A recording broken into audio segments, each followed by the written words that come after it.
आइए, सुनिए, देखिए, समझिए सनातन सत्य। जैसी दृष्टि वैसी सृष्टि, दृष्टि विज्ञान।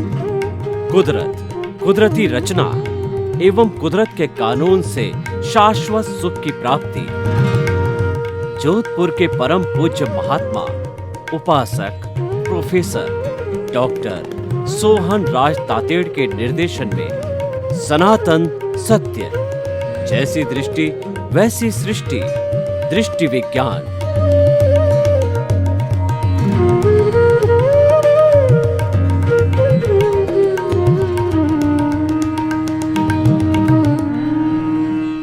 भाइयों और बहनों, मातृशक्ति को नमन। आज का हमारा बहुत सुंदर विषय है, यहाँ भी शांति वहाँ भी शांति। यहाँ भी शांति का अर्थ क्या? हमारे वर्तमान जीवन में शांति बनी रहे, कोई भी तरह का टकराव नहीं हो, कोई भी तरह की प्रतिक्रिया नहीं हो, कोई भी तरह का विकल्प न हो, कोई भी तरह का उलझन न हो। और वहाँ भी शांति का अर्थ ये है कि हमारे भीतरी जगत में शांति बनी रहे। और भीतरी जगत की शांति है, ये कैरी फॉरवर्ड होती है, तो हमारा अगला जन्म हो उसमें भी शांति बनी रहे। अगला जन्म कब होगा, कैसे होगा, कहाँ होगा, ये तो सब आयुष्य के अधीन है।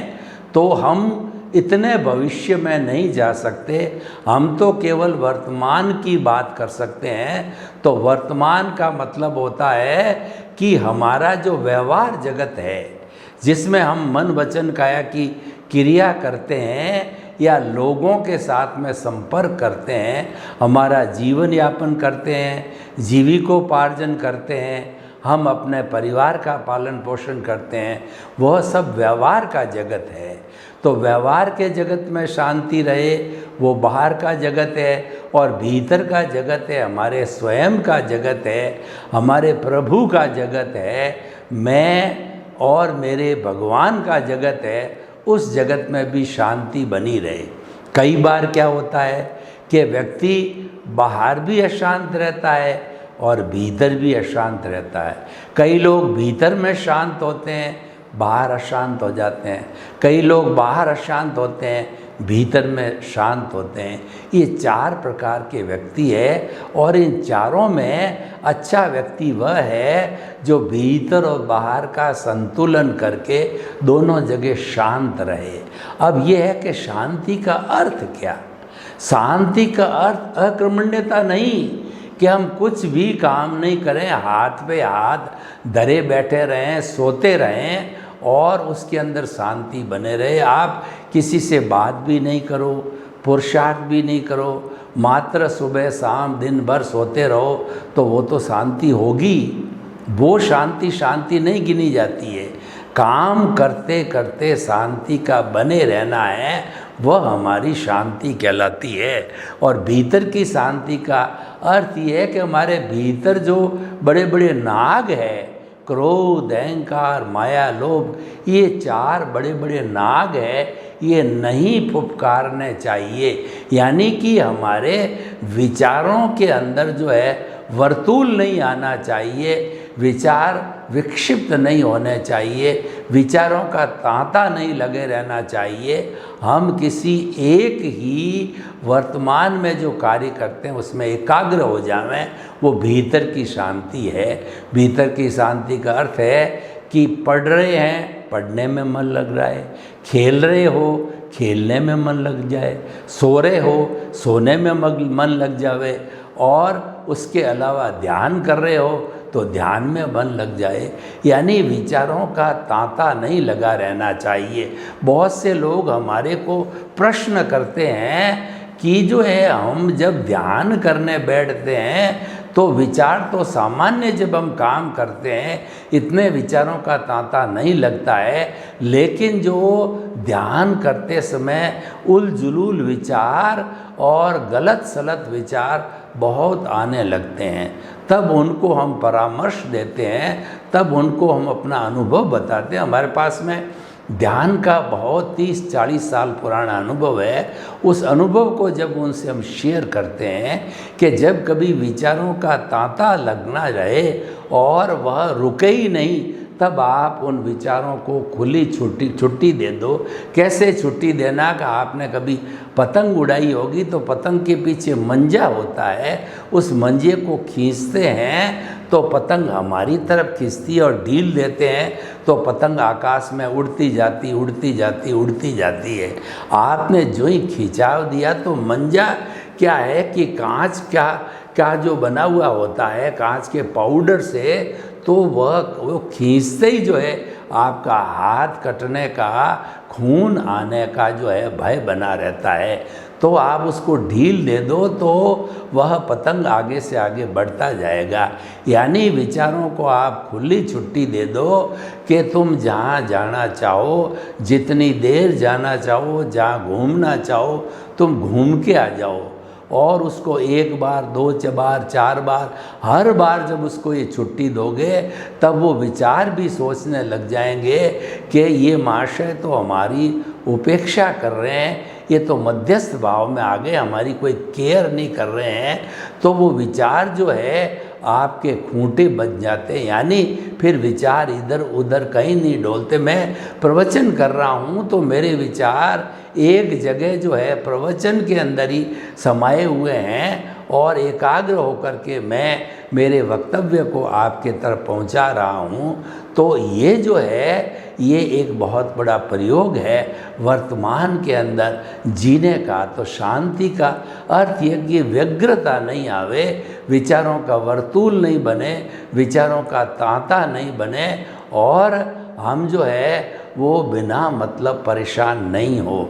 अब देखिए कि बाहरी जगत की शांति है, वो अशांति क्यों होती है? उस अशांति होने के कुछ कारणों पर जो है हम नज़र डालते हैं तो सबसे बड़ा कारण तो क्या है कि क्रिया की प्रतिक्रिया। हम किसी से बात कर रहे हैं परिवार के सदस्य से, तो उस व्यक्ति ने, परिवार के सदस्य ने अपनी कोई बात रखी, वो बात हमको पसंद नहीं आई और हमने उस पर प्रतिक्रिया की, तो हमारे प्रतिक्रिया पर फिर वो 2-4 प्रतिक्रिया और करता है, फिर प्रतिक्रिया हम करते हैं, फिर वो प्रतिक्रिया करता है। इस प्रकार से प्रतिक्रिया का तांता लग जाता है और एक अशांति पैदा होती है। और ये अशांति अगर बड़ा रूप ले लेता है तो उसके परिणाम भी बड़े घातक होते हैं।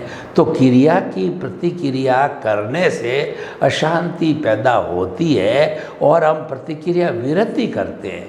किसी व्यक्ति ने कोई बात कही, चाहे हमको पसंद आए या नहीं आए, चाहे हमारा तिरस्कार हो या हमारा सम्मान हो या हमारे को ऊंची नीची बात करे या हमारे प्रशंसा की बात करे, तो ऐसी स्थिति के अंदर हम समभाव में रहे, हम प्रतिक्रिया विरति में रहे, ज़्यादा कोई जवाब नहीं। और जवाब दिया तो शॉर्ट और स्वीट के अंदर इतना ही जवाब कि जितना आवश्यक हो, तो वह प्रतिक्रिया का तांता आगे नहीं बढ़ेगा।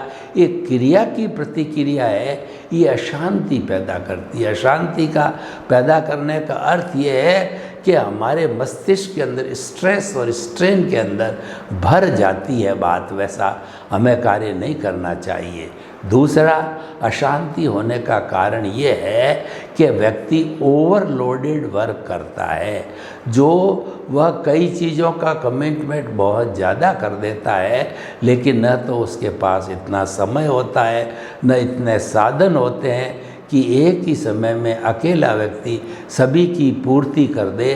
तो कुछ न कुछ पेंडिंग रह जाता है, कुछ न कुछ अधूरा रह जाता है, कुछ में गलती हो जाती है। तो जिससे हमने कमिटमेंट किया है उसकी शिकायत बनी रहती है। समय पर कई लोग शिकायत करते हैं तो हम जो है एक तनाव से, एक टेंशन से भर जाते हैं और वो टेंशन हमारे अशांति पैदा करता है। जितना भी टेंशन है वो सारी अशांति पैदा करता है, हमारे मूड को जो है वो खराब करता है। हमारे मस्तिष्क के अंदर जो विचार है, उन विचारों के अंदर वह विक्षिप्तता लाता है। तो ये शांति की बात हुई। और देखिए, अशांति के हम कुछ कारणों का पता लगावें। अशांति के कई कारण और भी हैं, जैसे कि व्यक्ति जो है अपनी आमदनी से अधिक खर्च करे। आमदनी व्यक्ति की 10,000 रुपया है, लेकिन वो 15,000 रुपया खर्च कर देता है, तो 5,000 किसी से उधार लेके आता है। तो जिससे उधार लिया है या जिसका बकाया है वो बार बार फ़ोन करता है या घर पे आता है, तो ये अशांति का कारण बन जाता है, क्योंकि हमने जो है हमारी कैपेसिटी से अधिक, हमारी आमदनी से अधिक खर्चा किया है। इस कारण ये हो रहा है।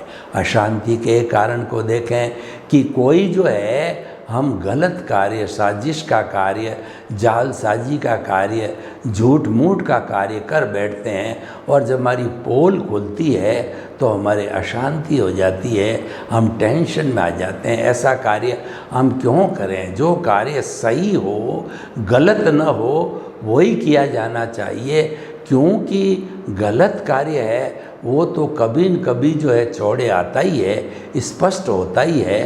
तो ऐसा कार्य जो है हमें नहीं करना चाहिए। बाहरी जगत में अशांति के और भी बहुत से कारण हो सकते हैं कि व्यक्ति बीमार हो गया, और बीमार से उसकी सहन शक्ति, जितना वो बीमारी सहन करता है उतना उससे अधिक बीमारी का दर्द कहिए, या व्यक्ति जो है उसको टॉलरेट नहीं कर पाता है।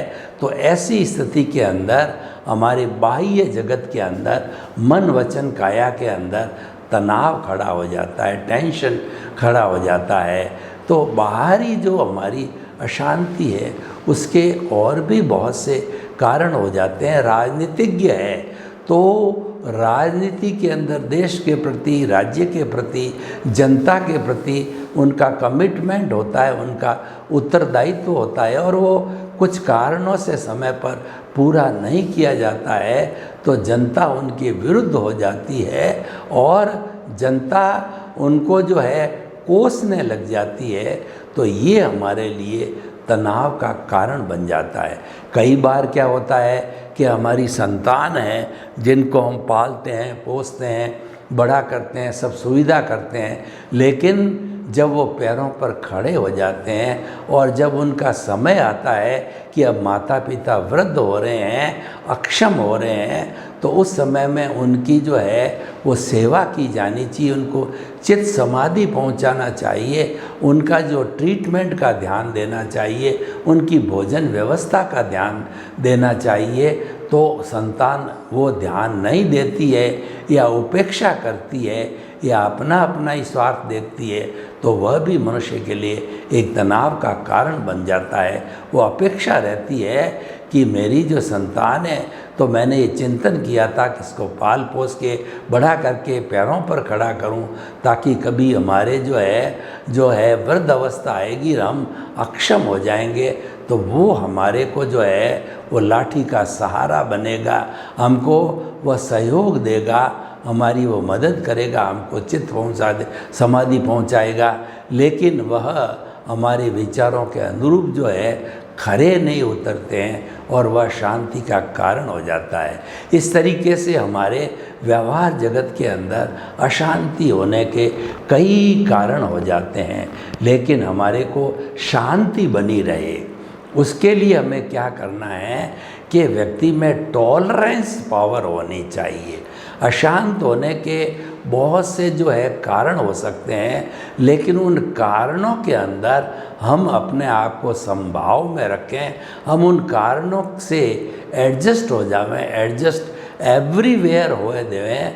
हम उस व्यक्ति को नहीं कोसें जिसकी वजह से हमको अशांति हो रही है, या जो है हम उसको दोष नहीं देवें, क्योंकि अशांति होने का कारण है हमारा उदय और प्रारब्ध है। वह सामने वाला व्यक्ति, चाहे आपकी संतान है, चाहे कोई बिजनेस वाला व्यक्ति है, तो वह तो अपनी मर्जी से नहीं आया है, उसको तो कुदरत ने भेजा है, क्योंकि हमारा जो उदय और प्रारब्ध है तो संजोग के वशीभूत वो आया है।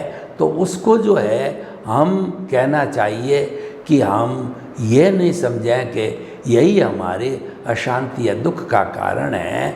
वह तो हमारा हितैषी है, हमको मुक्त करने आया है, हमको जो है मोक्ष में जाने के लिए सहयोग करने आया है। तो उसे तो हमें एक निमित्त के रूप में हितैषी समझना चाहिए। जब इस तरह की हमारी मानसिकता हो जाती है तो जो कुछ भी अशांति हमारे सामने खड़ी होती है तो हम उसको लेट गो करते हैं। जो भी कारण आते हैं उसको लेट गो करने की कोशिश करो, उस पर प्रतिक्रिया मत करो, उस पर विशेष चिंतन मत करो। उसको जो है एक ही हमारे सनातन सत्य की भाषा में बात करूं तो उसको कुदरती रचना समझो। हमारा ये सनातन सत्य कार्यक्रम है वो कुदरती रचना और कुदरत के कानून पर आधारित होता है। हम आपको सार्वभौम सत्य देना चाहते हैं, ultimate reality of this Cosmos आपको देना चाहते हैं। वो ये है कि आपकी जो रॉन्ग बिलीफ है उसको सही करके हम राइट बिलीफ के अंदर बदलते हैं। इसका नाम दृष्टि विज्ञान है। हम सृष्टि नहीं बदलते, हम किसी भी आपके सिस्टम को टच नहीं करते हैं। आपका धर्म परिवर्तन नहीं करवाते, आपके गुरु का परिवर्तन नहीं करवाते, आपको संन्यास लेने की बात नहीं करते, आपको घर छोड़ने की बात नहीं करते, आपको कंचन कामिनी छोड़ने की बात नहीं करते, आपको भोजन छोड़ने की बात नहीं करते। कोई भी चीज़ का त्याग करने की, छोड़ने की बात हम नहीं करते हैं। हम तो आपकी दृष्टि के अंदर, आपकी सोच के अंदर, आपके दिमाग के अंदर art of the vision fit कर देते हैं, यानी आपका सम्यक ज्ञान, सम्यक दर्शन फिट करते हैं। दो मुख्य सिद्धांत हमारे फिट करते हैं कि केंद्र के अंदर हमारा जो ये ज्योति केंद्र ललाट का मध्य भाग है, उसके सेंटर के अंदर अपनी चेतना को रखो। चेतना को सेंटर में रख करके सारा कार्य करना और वह चेतना हमारी इस तरीके से काम करना चाहिए कि मैं शुद्ध आत्मा हूँ। ये अस्तित्व जो है हमें किसी भी क्षण जो है नज़रअंदाज नहीं करना चाहिए। 24 आवर्स हमारे विचारों के अंदर मैं शुद्ध आत्मा हूँ रहना चाहिए, उसकी विस्मृति नहीं होनी चाहिए। जैसे कि मेरा सोहनराज नाम है और कोई मुझे पूछे कि आपका नाम क्या है तो मेरी विस्मृति कभी नहीं होती कि मैं सोहनराज हूँ। तो ठीक उसी तरह से वह तो कार्य है, अपने नाम को याद रखने का कार्य है, वो तो जड़ का कार्य है। आप उसी तरह से चेतन का कार्य करो कि मैं तो शुद्ध आत्मा हूँ। केंद्र में उसको रखोगे, उसकी भूल कभी नहीं पड़े, उसकी विस्मृति कभी नहीं हो, वो ओझल कभी नहीं हो, वह आपने चिंतन से कभी भी दूर नहीं हटे, क्योंकि वो तो आपका अस्तित्व है।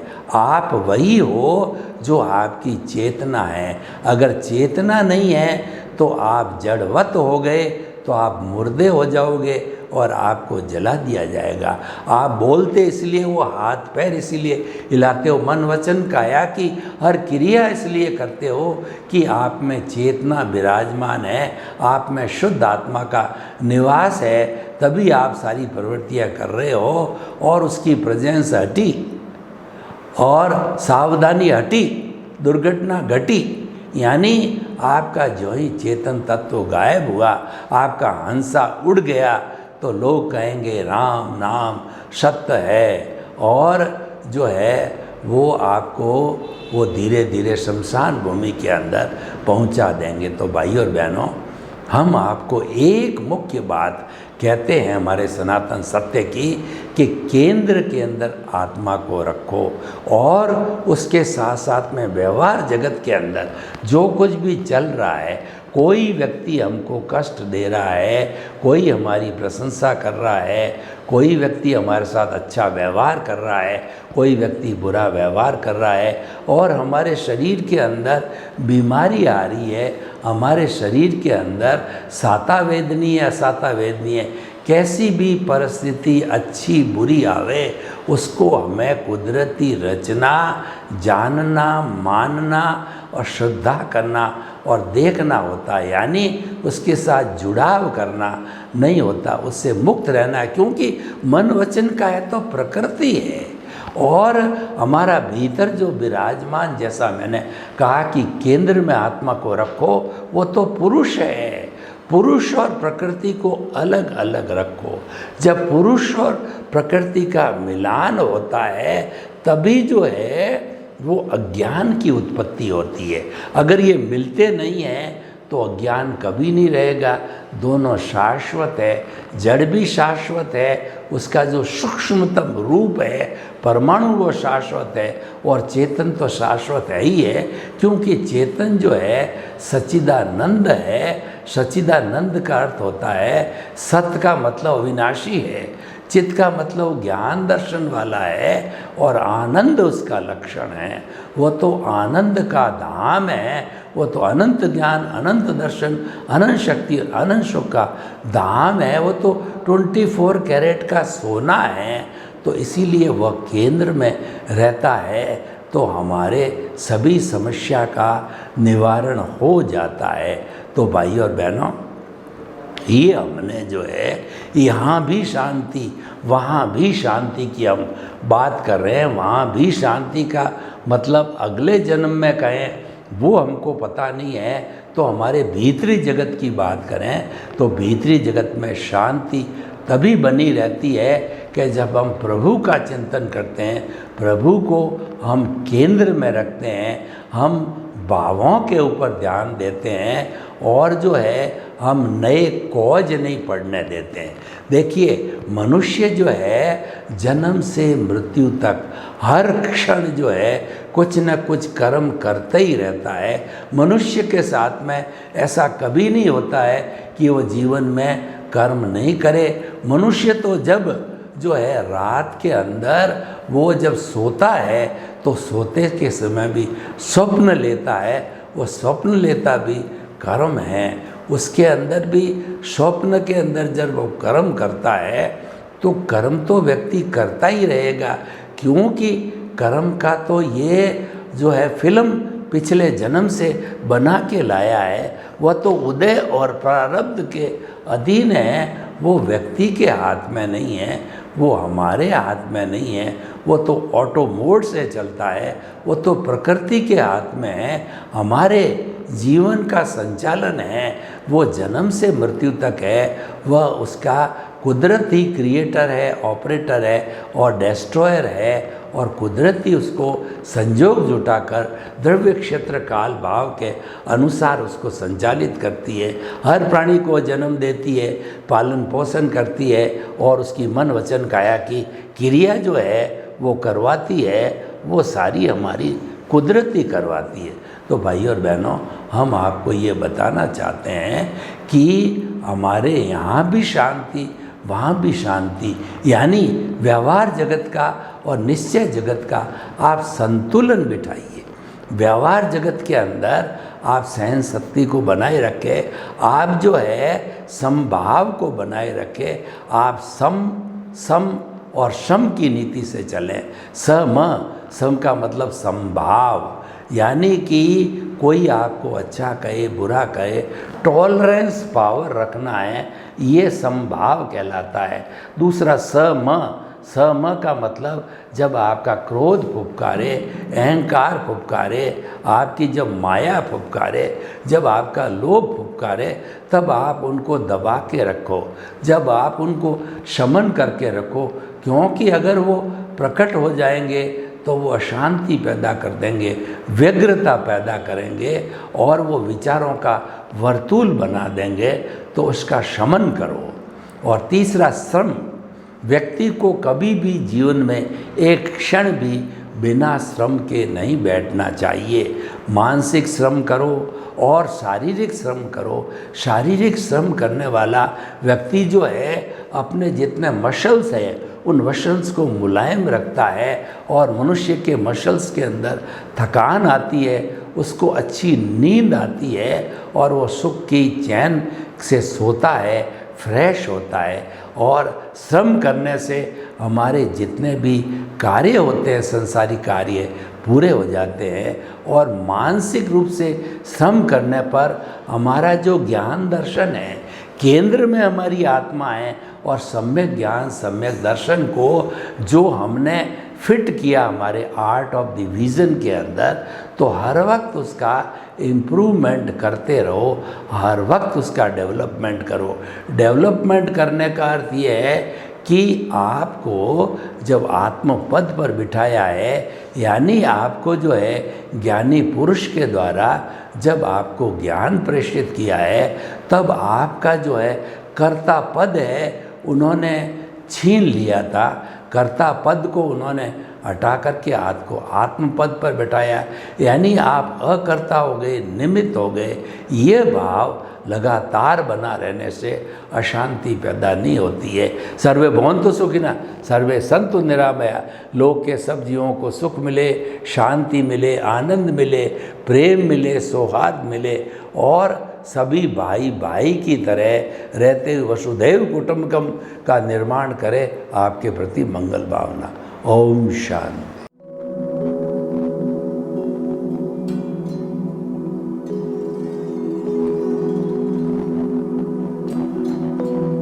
एक ऐसा अंतर्राष्ट्रीय ख्याति प्राप्त मानव जो गुरु प्रेरणा से पिछले 20 वर्षों से वानप्रस्थ जीवन जीते हुए 24 घंटे मानवता की सेवा में संलग्न है। एक ऐसा मानव जो अभी राष्ट्रीय, अंतर्राष्ट्रीय टीवी चैनलों पर 7,500 एपिसोड के माध्यम से सनातन सत्य, आत्मविज्ञान एवं पुनरुत्थान, व्यवहार एवं निश्चय जगत के जीवनोपयोगी विषयों पर हृदय स्पर्शी प्रवचन कर चुका है। उस मानव का नाम है महात्मा उपासक प्रोफेसर डॉक्टर सोहन राज तातेड़। प्रोफेसर तातेड़ द्वारा योग, दर्शन, शिक्षा विषयों पर रचित पीएचडी स्तर के 250 शोध ग्रंथ भारत के 100 प्रतिष्ठित विश्वविद्यालयों में शोधार्थी पढ़ रहे हैं, तथा वे सभी शोध ग्रंथ वहां की सेंट्रल लाइब्रेरियों में उपलब्ध हैं। महात्मा सोहन राज ने अभी तक हजारों स्कूलों, कॉलेजों, विश्वविद्यालयों एवं संस्थाओं में सेमिनार, वर्कशॉप, कैंप लगाकर लाखों विद्यार्थियों को योग, दर्शन, शिक्षा का प्रशिक्षण देकर उन्हें सुसंस्कारित किया। डॉक्टर तातेड़ ने भारतीय संस्कृति उत्थान के 4000 से अधिक समसामयिक विषयों पर आर्टिकल लिखकर ऑनलाइन जर्नल, पत्रिकाओं, वेबसाइट्स पर प्रकाशित किया, जिसका उपयोग लाखों पाठक कर रहे हैं। उपासक तातेड़ के 5000 से अधिक आज का सुविचार, आज का शुभ संदेश, आज का मंगल भावना योग आदि चिंतन websites, Twitter, blogger, Facebook, YouTube माध्यमों से लाखों लोग अपना जीवन निर्माण कर रहे हैं। मानवता के मसीहा ऐसे महामानव महात्मा सोहन राज तातेड़ के प्रोफाइल को अभी तक विश्व के 20 लाख दर्शक यूट्यूब पर, 12 लाख गूगल पर एवं लाखों दर्शक फेसबुक, ब्लॉगर, ट्विटर और इंस्टाग्राम पर देख चुके हैं।